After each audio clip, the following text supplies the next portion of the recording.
Warning. The content on this channel is not intended or suitable for minors below 13 years of age. If that is you, please click off and come back when you're older. By continuing beyond this point, you affirm that you are 13 years of age or older.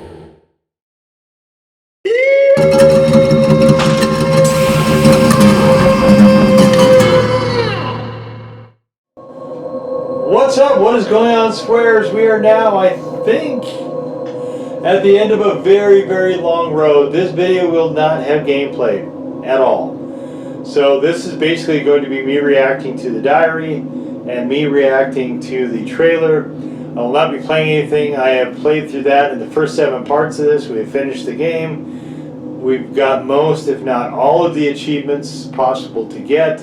I don't really care about those usually, but there's just not much else to do in this. And this is not, it's not a game you play for fun. It's a game that you play to let the story unfold and just immerse yourself in it. And this gets to be quite intense fairly frequently. So one of the things that we did for this game was to go through and collect what would become Renee's diary. So we're going to look through that right now. And then there's also a trailer that opens up.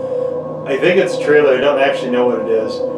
After you beat the game, it's a live action something, and I have not watched it yet, so we'll be seeing that for the first time as well. But I wanted this to have really its own space. And here you are inside of this office, and there's a fan here, there's just different things in here, filing cabinets you can't interact with.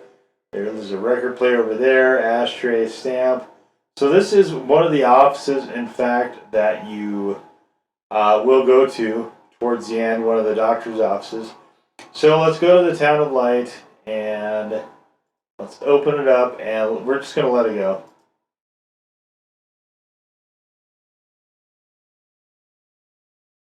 So we have Renee scribbling her name there. And okay, I guess we have to do things. My name is Renee. They told me that I have to write this diary, but I don't feel like it. It's not true that I feel better when I write. Actually, it's worse. I was a shy girl, and I just wanted to be like the others. But that's not what happened. No. I did things that, when I think about them now, eventually brought me here. Wet light. That's interesting. I wonder what that means. So, voice acting again is something that to me has been a bit of a struggle for this game. Everything started with that damned light. It happened for the first time when I was still a little girl. I was 6 or so. I was walking outside school when suddenly the noise started to melt into an indistinct rumble. The light increased out of all proportion and everything lost its meaning. I could no longer recognize anything. Objects, people, words, not even myself. This is wild. Okay, so I'm going to go back one. Just because, okay. So it's interesting, there's these little asterisk comments here. And they're pretty wild. Wow, I like this. I felt fear as a physical sensation. It prevented me from moving, from swallowing, from breathing. After God knows how long, everything went back to normal. But a new fear replaced the old one. Different, but terrible. Of the light coming back. And it did come back. One of the mysteries I've now been able to figure out is Town of Light. I don't think Volterra translates to that directly. I'm just not a bit confused as to what it actually is. My memory of those years is hazy. Between the age of about 7 and 10, My memories are disconnected, and I couldn't say how many times and how frequently the light used to come. My mother gave me a doll around that time. Charlotte. Thinking back to it makes me want to laugh. But at the beginning, I remembered that I was afraid of her. I thought she wanted to harm me, to kill me and take my place. But when the light came, she would stay beside me, and her presence.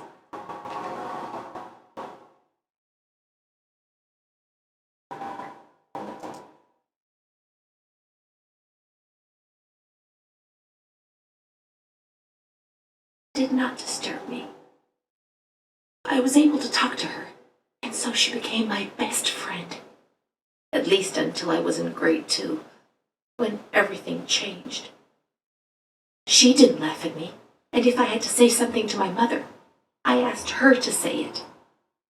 When things inside me turned bad, she was the only one I could turn to.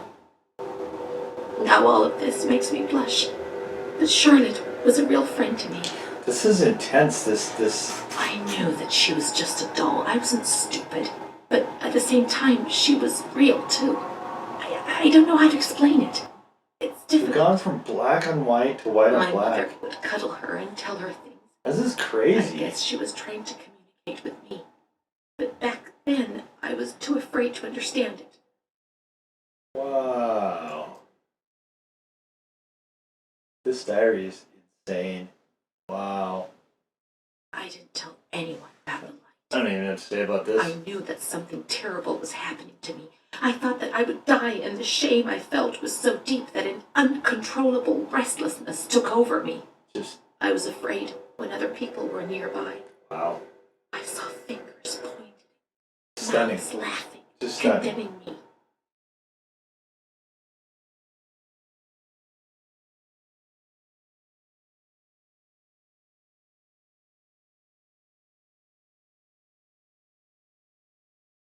I tried to be alone. I would sit down on the ground and, curled up in the dark, I would repeat a word, any word, in continuation. This helped me not to think, not to lose myself. I would spend entire days like this, hoping that my mother would ignore me. This is so well done. Her compassionate words hurt me and terrorized me even more. And so I had to... Whoa, wow. shout and shout and shout those words. After a few days, things got better, and little by little, I came out of my hiding place. The fear was always there, under the surface, ready to strike me even harder.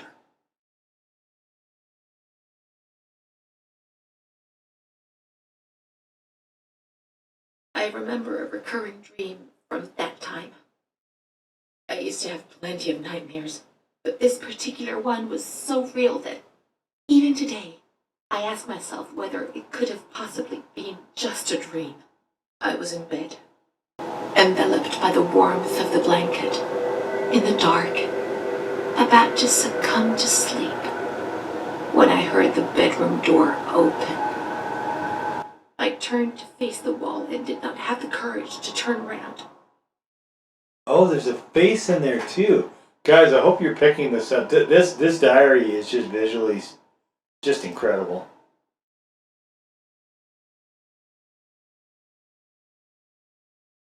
I only saw a shadow cast against the wall by the light filtering in through the door. Then I heard the door close again, and I thought that it might have been my mother who, before going to bed, used to peep in to see whether I was sleeping. However, there was no time to breathe a sigh of relief, for footsteps approached the bed, and I heard the sound of breathing close by. Fear paralyzed me from head to toe. The blankets were pulled back. I remember the chill of fresh air on my spine.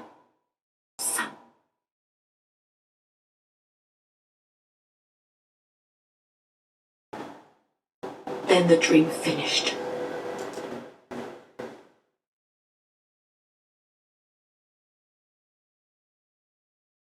light often came when I was at school, turning my fellow pupils into puppets that would terrorize me. To me, they appeared transformed, with the bloodied heads of animals stuck where their own heads should have been. I would curl up on the floor and would even wet myself. The teacher would try to console me and would smile at me, but her teeth and her eyes would terrify me even more. Things did change. I don't know why, perhaps during the second or third year of school.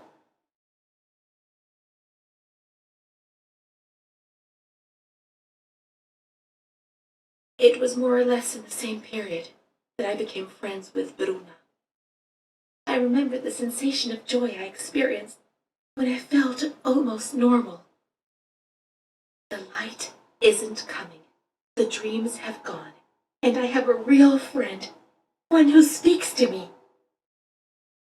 I would repeat this to myself proudly while looking in the mirror, where I no longer saw an embarrassing reflection.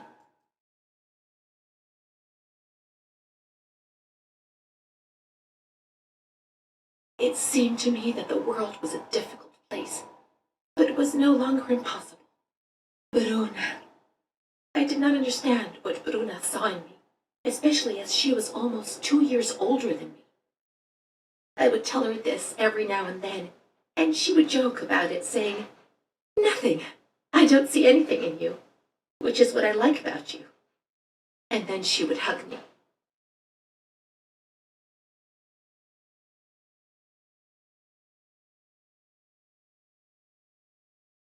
But one day, she was sad and pensive, and said to me, "You and I are the same. Don't be fooled. You are reserved and honest, and I'm not. But that's the only difference between us. The only one." Then she began to cry. I was struck by the perception in her words, but only today, after re-examining my past, do I understand what she meant.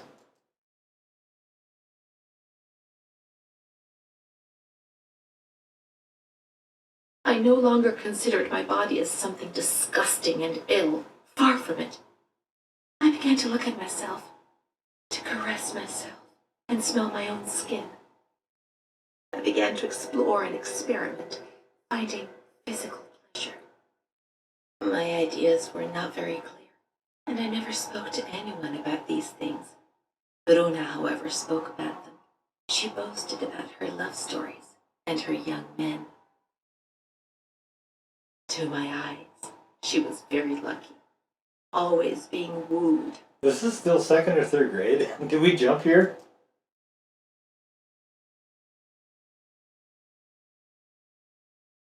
By marvelous, generous, and kind boys. Thus, I fantasized about her adventures, pretending that I was the main protagonist. But how could I ever be like her? Occasionally I recall that she had black and blue marks on her body, but I was so naive that I did not understand. I did not put two and two together. It was Don Gino who explained things to me a few years later.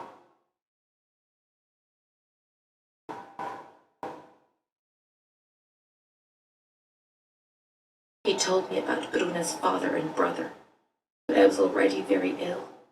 The light had returned, and that thing made me suffer even more. It was my world, and it was crumbling. When I spoke to Bruna about it, she turned her head away and was silent for a long time.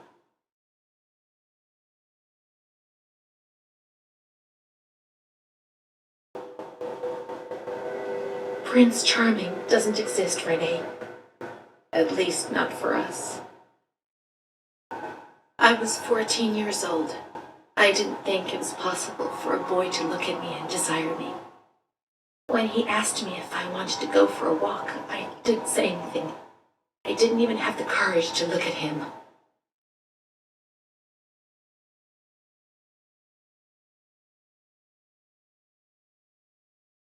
Things improved for a number of years. Then, suddenly, everything came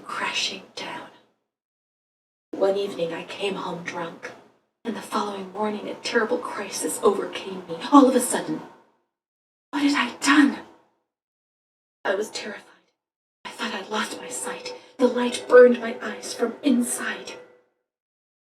The memories of the previous day emerged in bursts, images, flashes, which unleashed something monstrous inside me.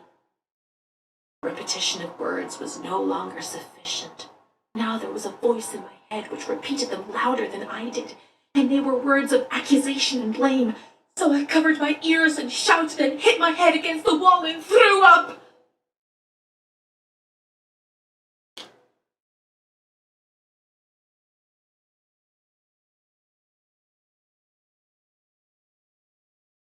I remember the doctor, the wall filthy with blood and vomit. My mother wasn't looking at me. Bruna was crying but trying to hide it. Charlotte was beside me. I never told anyone what had happened. He came to visit me, but I refused to see him. I became agitated. I think he liked me, even though things turned out badly. In that period, I began to suffer from memory loss. The few things I learned didn't please me at all. He told me that I was looking for him. It was all my fault. Bruna told me that sometimes I got drunk. People in the village gossiped about me. Sometimes I was covered in black and blue marks. I didn't realize what was happening to me, what I was doing. I was no longer in control of my life. From my little corner. So this is throwing a huge detour into the story that we know so far of Renee.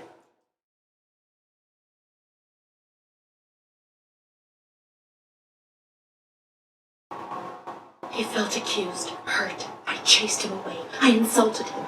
He was proud, handsome. He said things about me to other people, which he shouldn't have said. Mother caught me coming home drunk. She beat me and sent me to speak to Don Gino every day. He came back and tried to speak to me. I think he liked me. Sometimes I sent him packing and I started shouting at him. But other times I embraced him. I held him tight and loved him.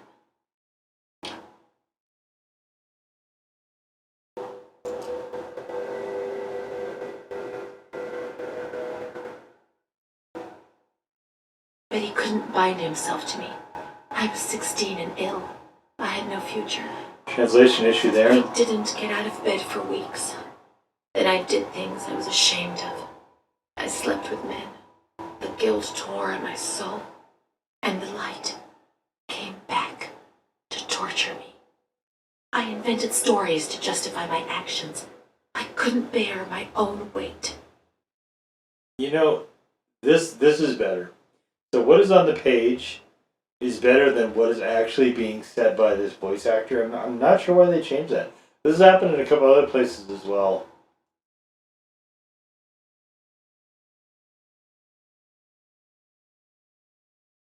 Mom found out about it. Her voice split my head. I pushed her away because I was afraid of dying, and I shouted to the whole world what was happening to me, and that I didn't understand. The police arrived, and they carted me away. I remember the onlookers shaking their heads. They would be better off without me, cleansed of shame, with something to talk about for a while.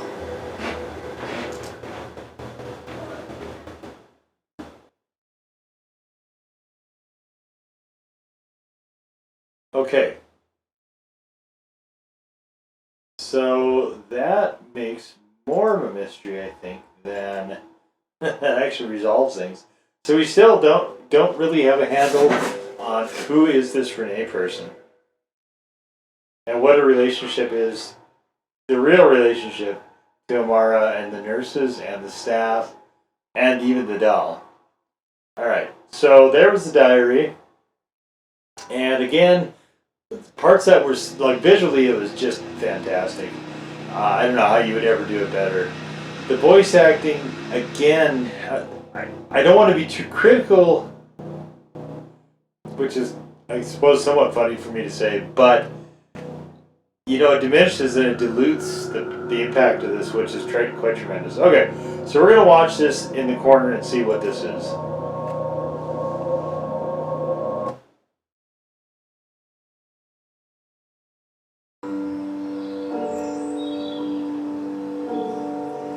My name is Renee. I was a shy girl and I just wanted to be like the others. But that's not what happened.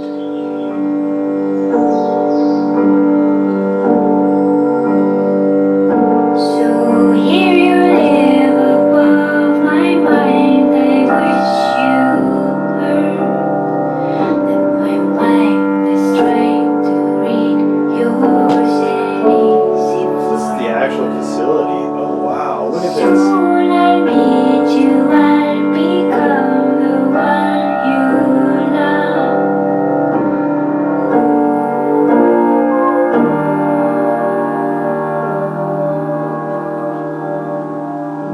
Wow.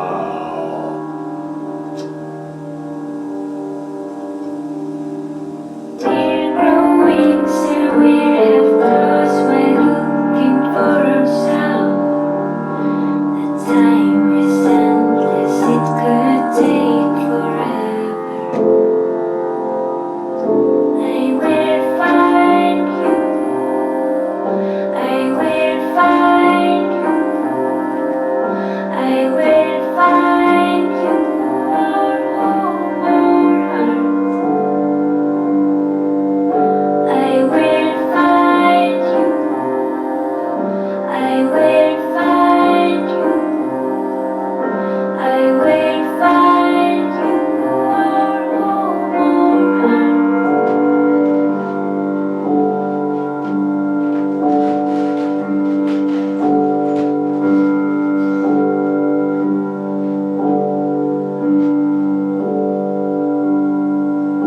I need a face to wear, a skin so soft to trust. Let me try you on, I'll do it gently. Don't be scared, don't fly away, our home will soon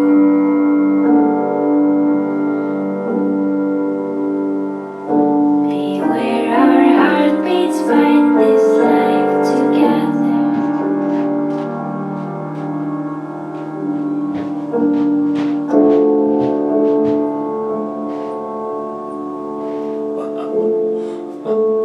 Holy moly.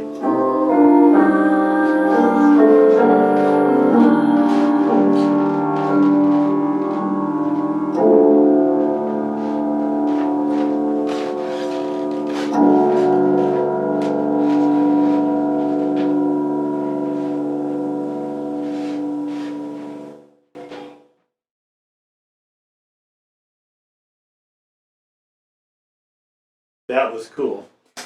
That was like, so it was a little short film, almost a music video. That was cool. Wow.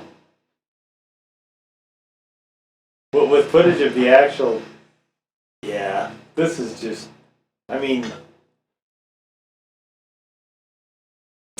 I don't know what you just can't say enough about this. This is one of those games that's, it's kind of like Edith's Bench where it's just so outside of everything else. Just visually, it's just incredible. And I mean, the storyline, I mean, I think that really is what it is. You're talking some psychological horror. You're definitely talking descent into madness. And I don't think there's any getting around that. You can't apply logic and reason to any of these things because in here it doesn't exist.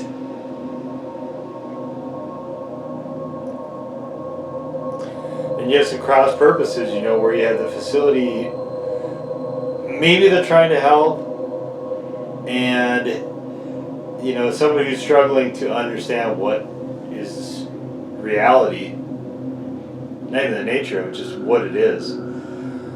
And so events are not registering,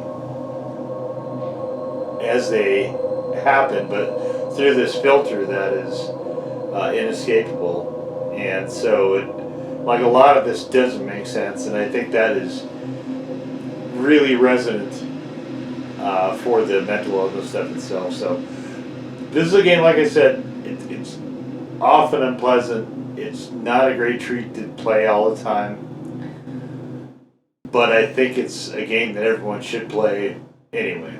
Definitely, I can't commend it to you any more strongly than I am now.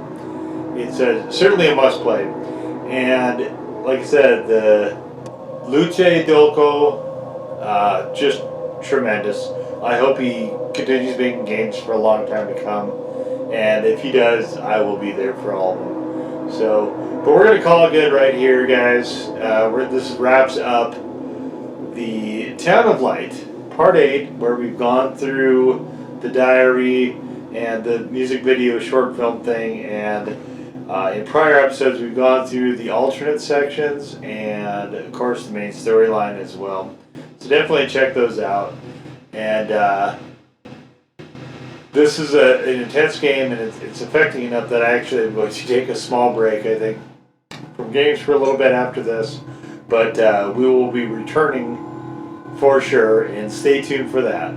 We'll see you then. Peace out, swears.